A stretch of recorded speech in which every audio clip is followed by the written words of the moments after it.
الحمد لله وكفى والصلاة والسلام على سيد الرسل والصلاة والسلام على سيد الرسل وخاتم الأنبياء وعلى آله المجتبى وأصحابه الأتقياء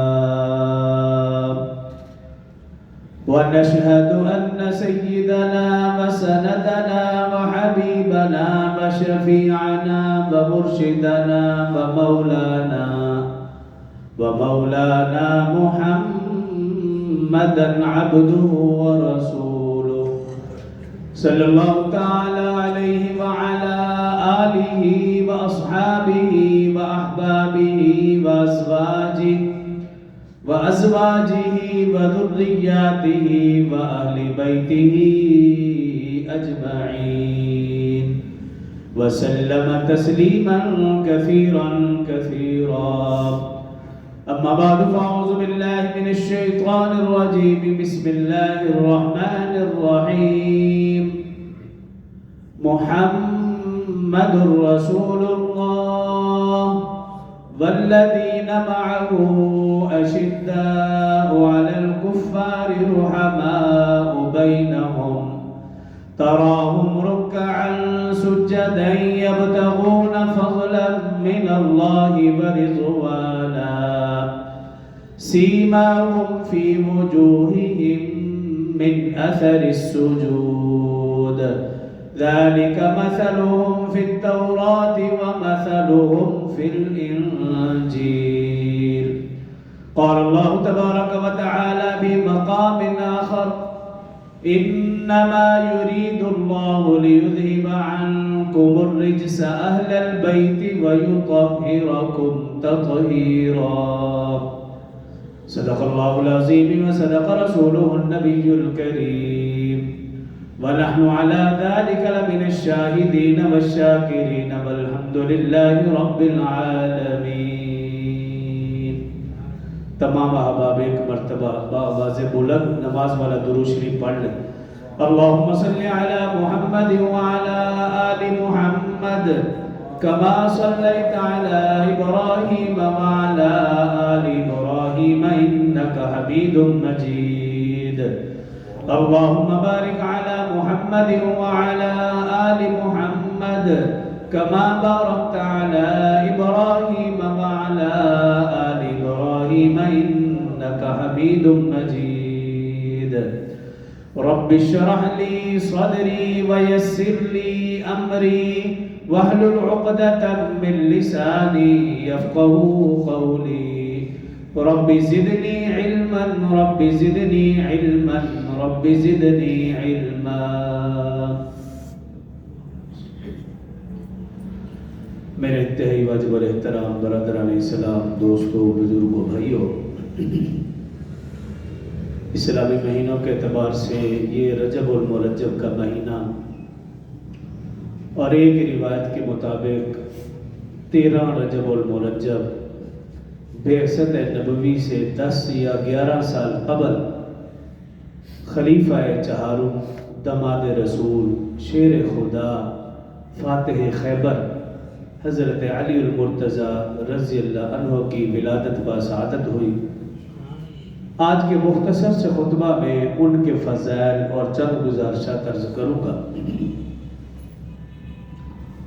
محترم سامعین،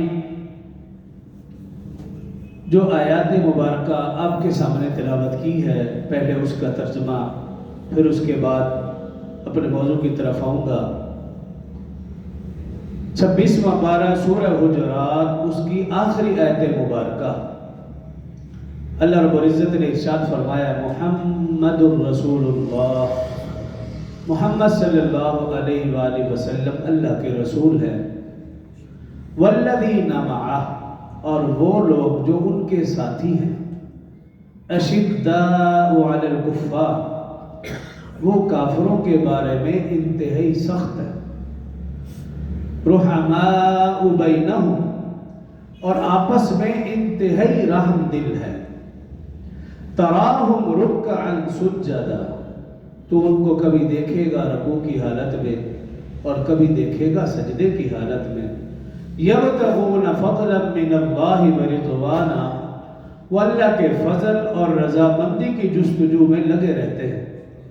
سیماہم فی وجوہہم من اثر السجود، تو سجدوں کی وجہ سے ان کے چہروں پر علامات دیکھے گا. ذالک مثلہم فی التوراۃ ومثلہم فی الانجیل، اور یہ علامتیں صرف قرآن میں نہیں بلکہ تورات اور انجیل میں بھی موجود تھی. اس آیت مبارکہ میں اللہ رب العزت نے جو ارشاد فرمایا وہ ترجمہ تو آپ کے سامنے رکھا. مفسرین نے لکھا کہ والذین معہ، کہ وہ لوگ جو ان کے ساتھی ہیں، معہ معیت. لکھا کہ اس سے مراد خلیفہ اول، خلیفہ بلا فصل، افضل البشر بعد الانبیاء سیدنا ابوبکر صدیق رضی اللہ عنہ مراد ہے. اس لیے کہ جو ان کو رسول اللہ صلی اللہ علیہ وسلم کی معیت، رفاقت نصیب ہوئی، وہ معیت ان کے علاوہ کسی اور صحابی کو نصیب نہ ہو سکی. آپ دیکھیے کہ جب رسول اللہ صلی اللہ علیہ وسلم حیات تھے، مکی زندگی ہو، مدنی زندگی ہو، سفر ہو، حضر ہو، رسول اللہ صلی اللہ علیہ وسلم کے ساتھ تھے. جب سیدنا ابوبکر رضی اللہ عنہ نے اس دنیا سے پردہ فرمایا، قبر میں بھی رسول اللہ صلی اللہ علیہ وسلم کے ساتھ ہیں. اور حدیث مبارکہ میں ہے رسول اللہ صلی اللہ علیہ وسلم نے ارشاد فرمایا کہ جب میں اپنی قبر سے اٹھوں گا تب بھی ابوبکر میرے ساتھ ہوں گے، اور جب میں جنت میں داخل ہوں گا تب بھی ابوبکر میرے ساتھ جنت میں داخل ہوں گا. معیت، رفاقت میں جو اعزاز حضرت ابوبکر رضی اللہ عنہ کو حاصل ہے کسی اور صحابی کو نہیں. اشداء علی الکفار، مفسرین نے لکھا اس سے مراد خلیفہ دوم سیدنا عمر فاروق رضی اللہ عنہ ہیں، کیونکہ وہ کافروں کے بارے میں انتہائی سخت تھے، فولاد کی طرح تھے. اشدہم فی امر اللہ عمر، رسول اللہ صلی اللہ علیہ وسلم کا فرمان، کافروں کے بارے میں انتہائی سخت. رحماء بینہم، آپس میں انتہائی رحم دل. حضرت عثمان غنی رضی اللہ عنہ اس سے مراد ہے. حضرت عثمان غنی رضی اللہ عنہ انتہائی رحم دل اور سخی تھے، ان کی مثال کوئی نہیں. اور آگے اللہ نے کیا فرمایا؟ تراہم رکعا سجدا. مفسرین نے لکھا کہ اس سے مراد شیر خدا حضرت علی المرتضی رضی اللہ عنہ ہیں، اس لیے کہ عبادت و ریاضت میں، شجاعت و بہادری میں ان کا ثانی دنیا میں نہ آج تک پیدا ہوا اور نہ ہی قیامت تک پیدا ہو سکتا ہے. یبتغون فضلا من اللہ ورضوانا، وہ ہر وقت اللہ کے فضل اور رضامندی کی جستجو میں لگے رہتے ہیں. لکھا اس سے مراد دیگر صحابہ کرام. اب ان کی علامات جو قرآن کہہ رہا ہے، سیماہم فی وجوہہم من اثر السجود، چاروں خلفاء ہوں یا دیگر صحابہ کرام ہوں، ان کی علامت کیا بتائی کہ ان کے چہروں پر، ان کی پیشانی پر سجدے کے اثرات. اور فرمایا یہ علامت صرف قرآن میں نہیں، ذالک مثلہم فی التوراۃ والانجیل. اللہ فرما رہے ان صحابہ کرام کی یہ علامات تورات میں بھی تھی اور انجیل میں بھی تھی. یہ صحابہ کرام کی شان ہے. اور جو اگلی آیت مبارکہ تلاوت کی 22واں سپارہ پہلا صفحہ، اللہ رب العزت نے ارشاد فرمایا انما یرید اللہ لیذھب عنکم الرجس اہل البیت ویطہرکم تطہیرا.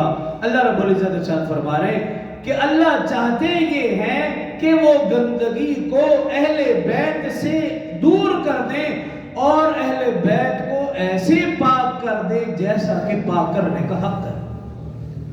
تو یہ آیات مبارکہ بتا رہی ہیں کہ صحابہ اور اہل بیت عظام رضوان اللہ علیہ مجمعین وہ ایسی مقدس ہستیاں ہیں کہ اللہ رسول ان سے راضی، اور اللہ رسول نے جو ان کے متعلق فرمایا کہ وہ پاک ہیں، وہ پاکیزہ ہیں، اور ان کی علامات قرآن میں بھی ہیں اور احادیث مبارکہ میں بھی ہیں. اور جن کی علامات قرآن و حدیث میں ہوں ان کو ماننا ایک مسلمان کا ایمان ہے. اور اگر خدا نخواستہ کوئی شخص ان میں فرق کرتا ہے کسی کی فضیلت کو کم زیادہ کرتا ہے یا کسی کے بارے میں نامناسب الفاظ کہتا ہے تو پھر اس کو اپنے ایمان کی فکر کرنی چاہیے۔ تو حضرت علی المرتضیٰ رضی اللہ عنہ حسب نسب کے حوالے سے دیکھیں تو آپ کا نام علی اور لقب حیدر کرار یا اسد اللہ، کنیت ابو تراب ابو الحسن، والد ماجد کا نام حضرت ابو طالب، والدہ ماجدہ حضرت فاطمہ بنت اسد رضی اللہ عنہا، اور یہ دونوں نسب سے ہاشمی ہیں، حضرت علی المرتضیٰ رضی اللہ۔ ان کی ولادت باسعادت رسول اللہ صلی اللہ علیہ وسلم کے نبی بننے سے ایک روایت کے مطابق 7 سال، ایک روایت کے مطابق 10 سال اور ایک روایت کے مطابق 11 سال قبل آپ کی ولادت باسعادت ہوئی۔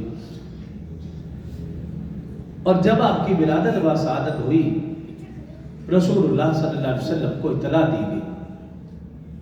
رسول اللہ صلی اللہ علیہ وسلم کو جیسے ہی خبر ملی رسول اللہ صلی اللہ علیہ وسلم فوراً تشریف لائے اور حضرت علی رضی اللہ عنہ کی خوش نصیبی کی انتہا دیکھیے، رسول اللہ صلی اللہ علیہ وسلم نے خود اپنے ہاتھوں سے حضرت علی رضی اللہ عنہ کو غسل دیا، یعنی ظاہری طور پر پاک کر دیا۔ میرا اور آپ کا ایمان عقیدہ ہے اور ہونا چاہیے، جس کو نبی نے غسل دیا ہو اس سے زیادہ کوئی پاک ہو ہی نہیں سکتا۔ خود رسول اللہ صلی اللہ علیہ وسلم نے غسل دیا، ظاہری طور پر پاک کر دیا، اب باطنی کیسے پاک کیا؟ غسل دینے کے بعد خوش نصیبی کی انتہا دیکھیے، رسول اللہ صلی اللہ علیہ وسلم نے اپنا لعاب دہن بطور گھٹی کے حضرت علی المرتضیٰ رضی اللہ عنہ کے منہ میں دیا۔ میرا اور آپ کا ایمان عقیدہ ہے اور ہونا چاہیے، جس کے جسم میں آقا کے جسم کا لعاب دہن جس کے منہ میں چلا جائے، تھوک مبارک چلا جائے، اس کے جسم کو دنیا جہاں کی آگ چھو بھی نہیں سکتی۔ تو اس طرح رسول اللہ صلی اللہ علیہ وسلم نے حضرت علی رضی اللہ عنہ کو ظاہر بھی پاک کر دیا اور آپ کا باطن بھی پاک کر دیا۔ میں یوں کہوں گا حضرت علی رضی اللہ عنہ جب دنیا میں تشریف لائے، آنکھ کھولی، نگاہ علی کی تھی، چہرہ نبی کا تھا اور منہ علی المرتضیٰ کا تھا، لعاب دہن مصطفیٰ کا تھا۔ یہ حضرت علی رضی اللہ عنہ کی فضیلت اور شان اور عظمت دیکھیے۔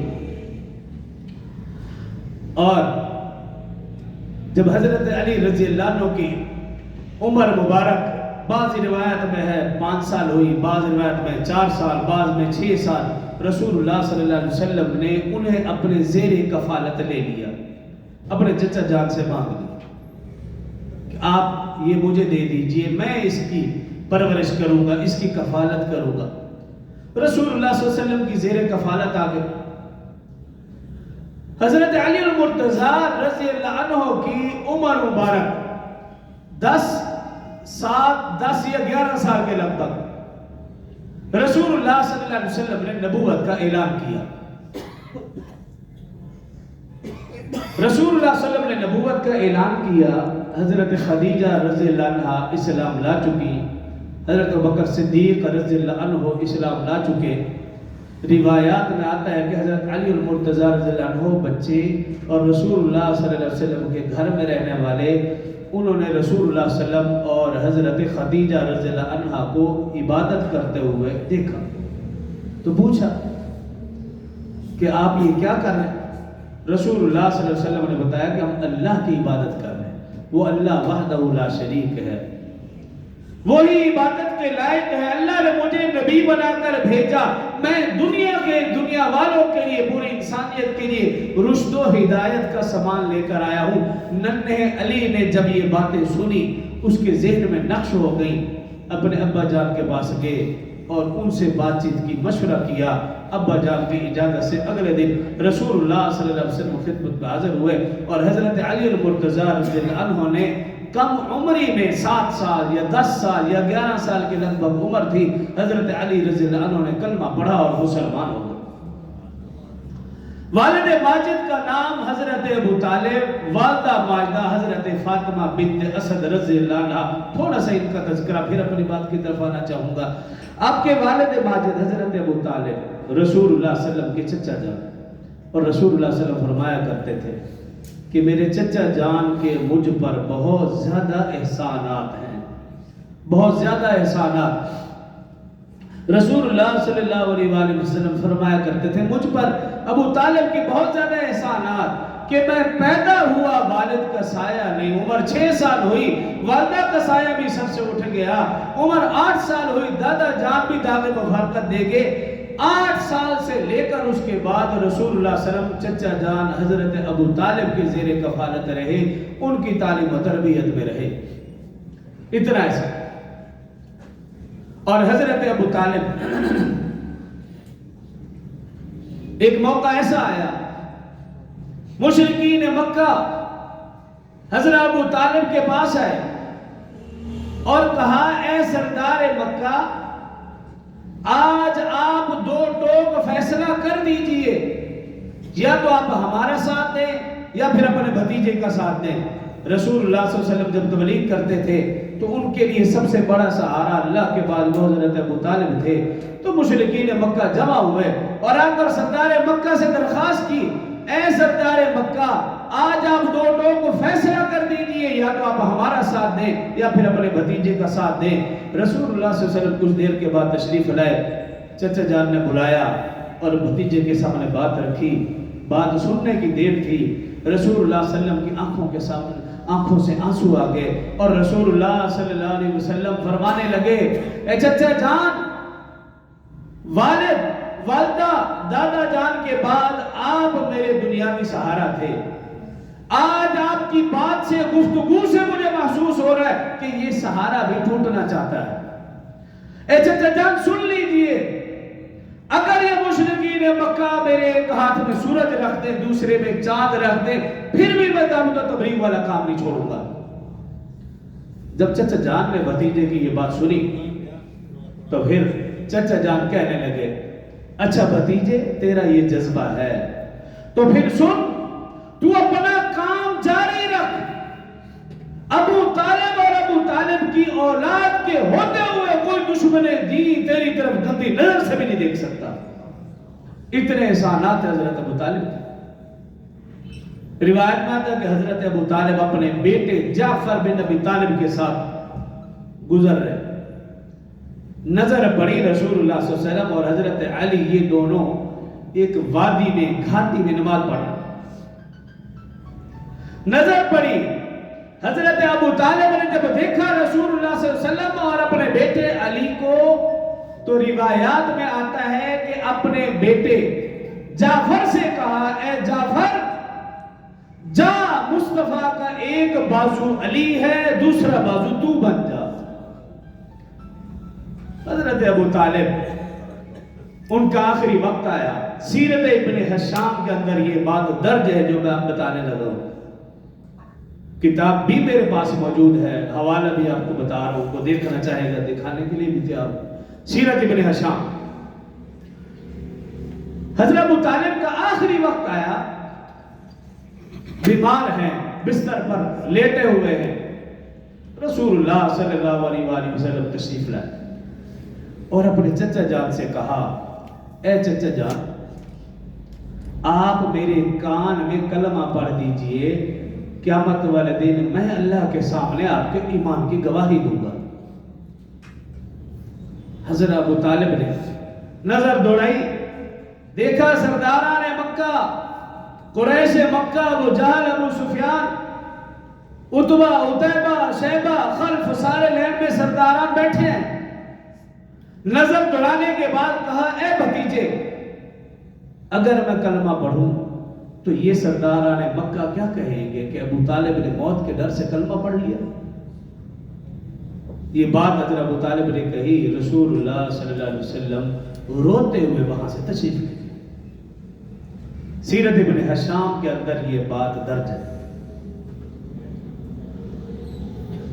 حضرت ابو طالب کی زوجہ رسول اللہ صلی اللہ علیہ وسلم کی چچی حضرت فاطمہ بنت اسد رضی اللہ عنہا چچی جان نے مکہ سے مدینہ ہجرت بھی کی، ایمان بھی لائیں، ہجرت بھی کی۔ مدینہ میں رسول اللہ صلی اللہ علیہ وسلم مسجد نبوی میں تشریف فرما ہے، صحابہ کرام ارد گرد جمع ہیں۔ کسی نے آ کر اطلاع دی آپ کی چچی جان کا انتقال ہو گیا۔ رسول اللہ صلی اللہ علیہ وسلم نے جیسے ہی سنا آنکھوں سے آنسو آ گئے اور اٹھ کھڑے ہوئے اور صحابہ سے کہا اٹھو اپنی ماں کی طرف چلو، یہ الفاظ کہے اپنی ماں کی طرف چلو۔ صحابہ کرام کو لے کر اپنی چچی جان کے جنازے میں شریک ہوئے اور جب پہنچے تو پھر رسول اللہ صلی اللہ علیہ وآلہ وسلم نے اپنی چچی جان کی میت کو کندھا دیا۔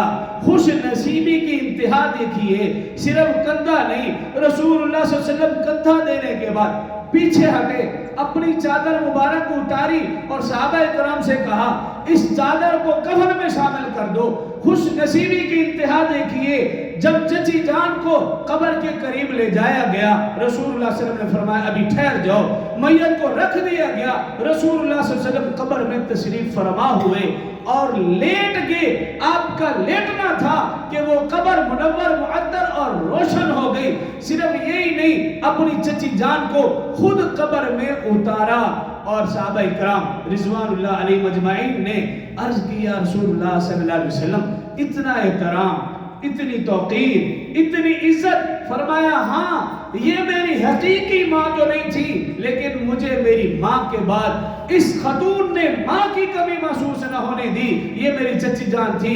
اور پھر فرمایا میں قبر میں اس لیے لیٹا ہوں تاکہ میری چچی جان کی قبر عذاب قبر سے محفوظ ہو جائے، اور میں نے اپنی چادر اس لیے دی ہے جب میری چچی جان جنت میں جائیں اہل جنت پہچان لے کہ یہ نبی کی چچی کائنات کی محسنہ آ رہی ہے۔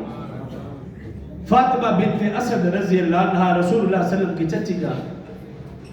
حضرت علی رضی اللہ عنہ کی طرف اپنے موضوع کی طرف آنا چاہ رہا ہوں۔ حضرت علی رضی اللہ عنہ نے کلمہ پڑھا، مسلمان ہو گئے، تو میری اور آپ کی طرح سکون سے بیٹھے نہیں۔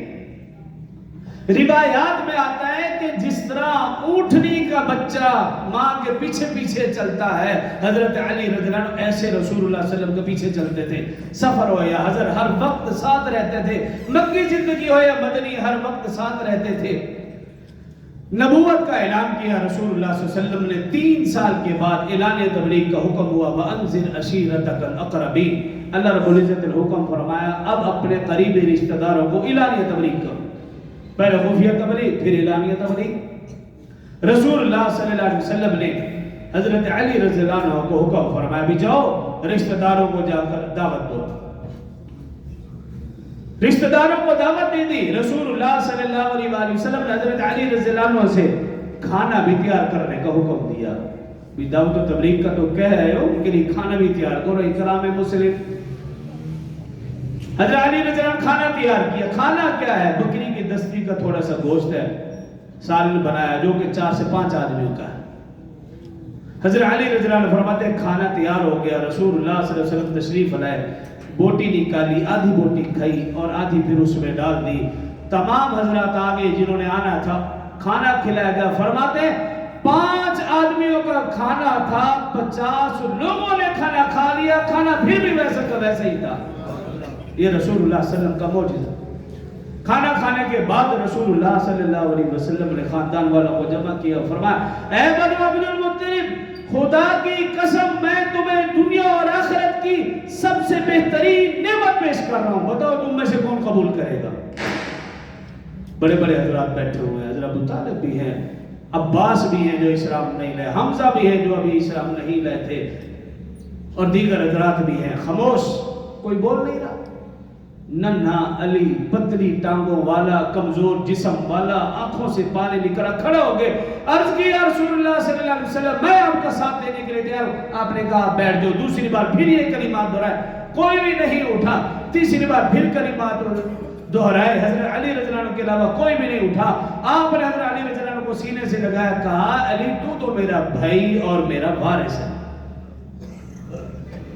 اسی طرح جب مکہ سے مدینہ ہجرت فرمائی، رسول اللہ صلی اللہ علیہ وسلم کا اعتماد دیکھیے، حضرت علی رضی اللہ عنہ کو مکہ والوں کی امانتیں سپرد کی اور اپنا بستر بھی عطا فرمایا. اس سے بڑی رسول اللہ صلی اللہ علیہ وسلم کو اس سے بڑا اعتماد اور کیا ہو.